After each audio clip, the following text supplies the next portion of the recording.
Hello everyone and welcome to the Stone World Plug, your neighborhood plug for all your Dr. Stone needs. Today we're going to be zooming in on a specific battle, that being Senku versus Hyoga, or to be more precise, Senku and his Kingdom of Science versus Hyoga and his forces. We'll be attempting to break down how Senku and his allies defeated the master spearman that is Hyoga, and why was this defeat so important. Without wasting any time, let's get straight to it. Senku and Hyoga had two confrontations, in which at the end, Senku and his Kingdom of Science came out on top.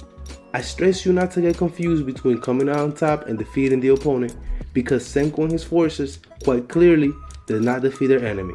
No, they won this battle by managing to outsmart them, placing themselves in a position where they seem much more powerful than they truly are.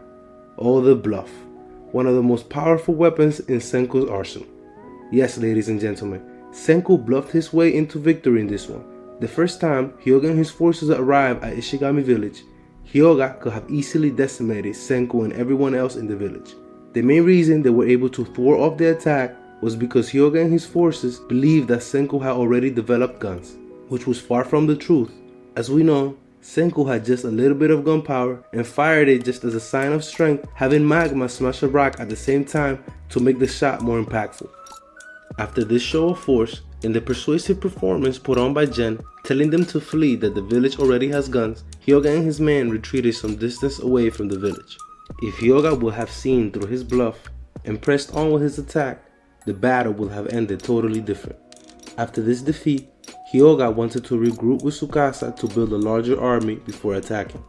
But because of Gen leading them on and the desire of Hyoga's men to get revenge for their embarrassment, they went on with the plan to wait until it rained so Senku and the others wouldn't be able to light their gunpowder, despite Hyoga warning against it.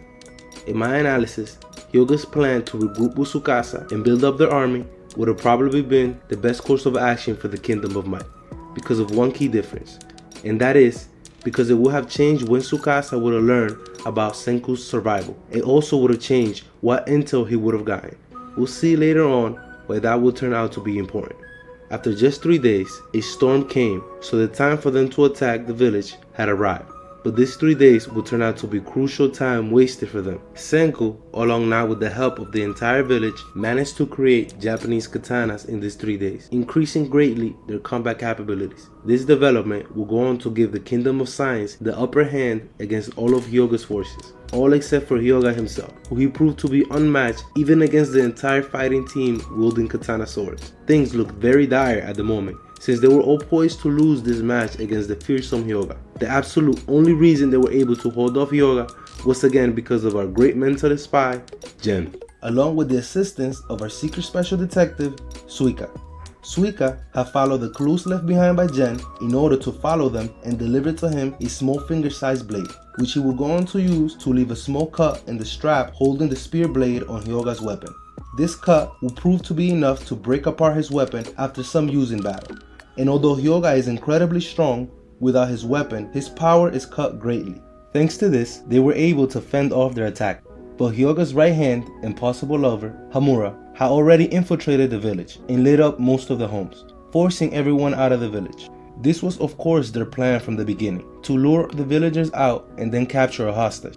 Here is when once again our secret special detective Suika shines through once more. Her strong desire to help everyone leads her to use herself as a decoy to lure Hyoga and his forces further down the hot spring area, towards where the poisonous gases lie.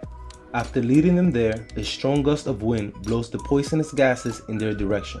Fortunately, Suika manages to survive thanks to Kohaku and Senku's gas mask. Most of Hyoga's men, however, were not so lucky, as they perished to Mother Nature's wrath. Hyoga, unaware of where the poisonous gases are coming from, indeed believes that the Kingdom of Science somehow is responsible for it. After most of his men were defeated, Hyoga turns back to regroup with Tsukasa and inform him that Senku is indeed alive and that the village already holds considerable amount of scientific inventions. After this information, Tsukasa designs a plan to build a larger army and attack the village after the end of winter.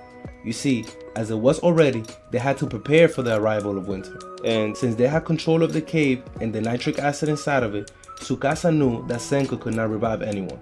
He, on the other hand, can revive countless people, and every day their manpower grows. Furthermore, without nitric acid, Tsukasa knew Senku could not create gunpowder. Whatever little bit he may have, if any, will be from what he had previously made before dying at the hands of Tsukasa. However, Tsukasa will go on to approach things very cautiously, planning to attack during the spring where they will have more favorable conditions for them and after amassing an even larger army. Now, to explain why the decision to re-attack Ishigami village was most definitely the wrong choice for the Tsukasa Empire. After re-attacking the village, what do they actually gain and learn from this? First of all, they gained nothing. If anything, they lost many men. They did, however, learn that the Kingdom of Science has katana swords in their arsenal, as well as presumably other metals and chemicals under their control. This will give off the impression that the Kingdom of Science was much more formidable than what they truly were. If, however, they would have chosen to retreat and regroup when Hyoga believed it best to do so, the Kingdom of Might not only would have not lost the men they did, but also the intel that they would have passed on to Tsukasa would have been vastly different and could have possibly greatly changed the outcome of this Stone War coming up. The only thing that they would have known at that point is that Senku was still alive and that they had guns in their possession. With that bare minimum information, they most likely would not have praised their scientific prowess much more than that. Tsukasa's decision most likely would have been different, since we already established that he knew that mass-producing gunpowder was impossible to achieve for Senku. Tsukasa probably would have seen through Senku's bluff of strength, and instead, his decision could have been to attack Ishigami village immediately before the arrival of winter, in which case, Senku and Ishigami village would have been totally wiped out. And that is all for how Senku defeated Hyoga and the importance of that defeat. But what do you guys think? Please leave a comment with your thoughts down below, and don't forget to like and even subscribe for more Dr. Stone content plugged directly into your YouTube extension. I am the Stone World Plug, and I'll see you next time.